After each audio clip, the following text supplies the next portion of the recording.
What options do I have if the defense attorney is totally obstructing my questioning of his client, the doctor, in a medical malpractice case? You want to know the answer?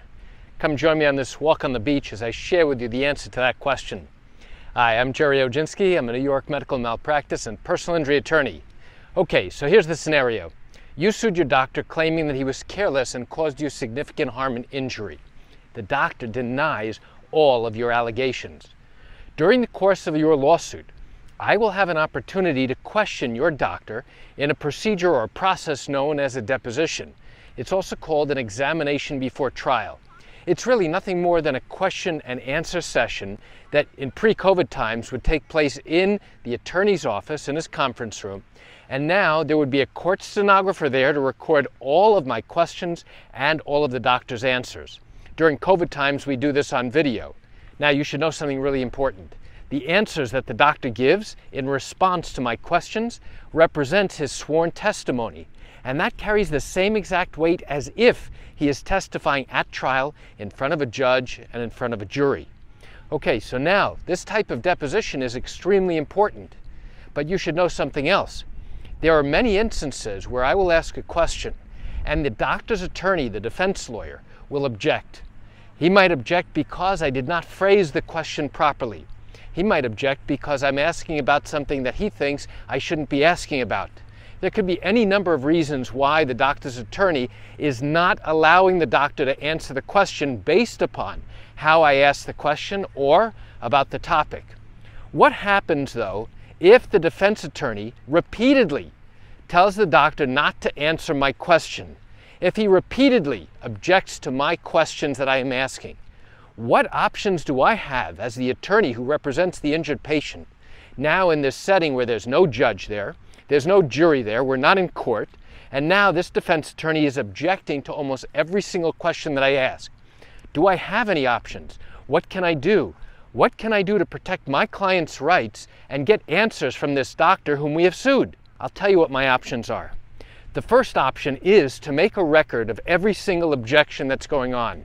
I can tell the attorney that the objections he is raising are totally inappropriate.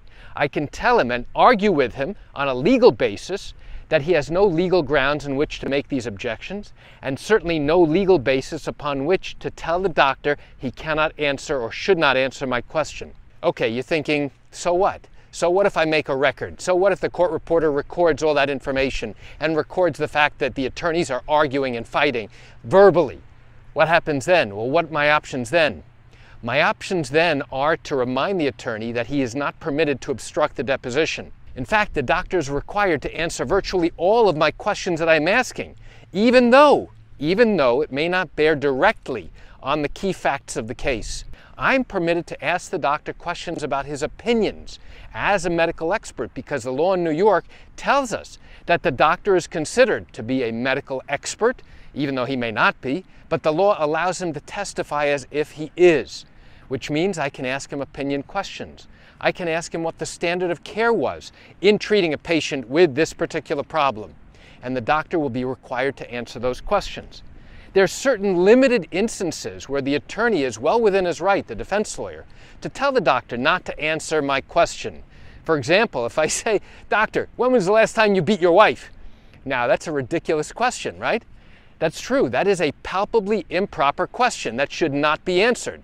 And you should know I would never ask such a question unless it had a direct bearing on the key claims that we were making in the case. Another instance where the defense attorney would be well within his right to tell his client, the doctor, not to answer the question is if I were to ask him about any conversations he had with his attorney. Those are privileged, those are private and confidential conversations. And in that instance, yes, that would be appropriate. But what happens if I'm able to ask proper questions that I believe are phrased properly, that I believe represent topics that I'm entitled to ask about, and the defense attorney repeatedly objects to my questions and tells the doctor not to answer the question? The next option I have is to try and call the court to get the judge to intervene and to scold the attorney for doing something he shouldn't be doing. Now, how likely is that going to work?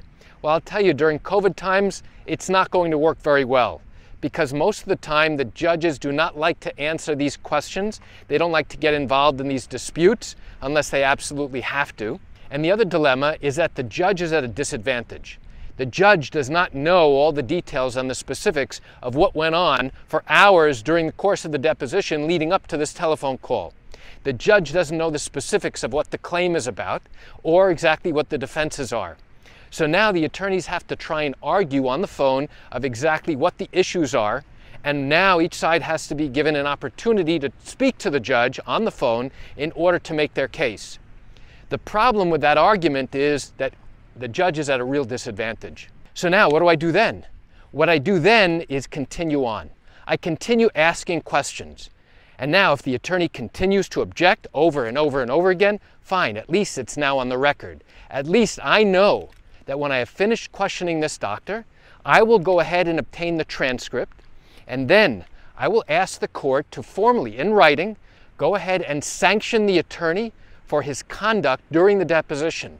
And then I will use the transcript to support my request, showing specific details of each and every time the defense attorney objected improperly, each and every time he obstructed my questioning, each and every time he told his doctor not to answer the question, in which event now the defense attorney will have to answer each and every one of those instances as to why he did what he did. And if he had no basis upon which to do so, he is at risk of getting sanctioned by the judge. He's at risk of a lot of bad things happening, including, the least of which is to have to bring the doctor back for a further deposition to go ahead and answer all those questions he refused to allow the doctor to answer during his initial deposition.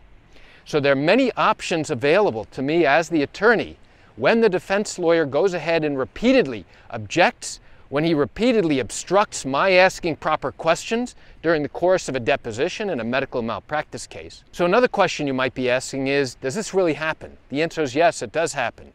How often, how frequently? That's going to vary. Your mileage will vary depending upon who the attorney is on the other side, whether we have a working professional relationship.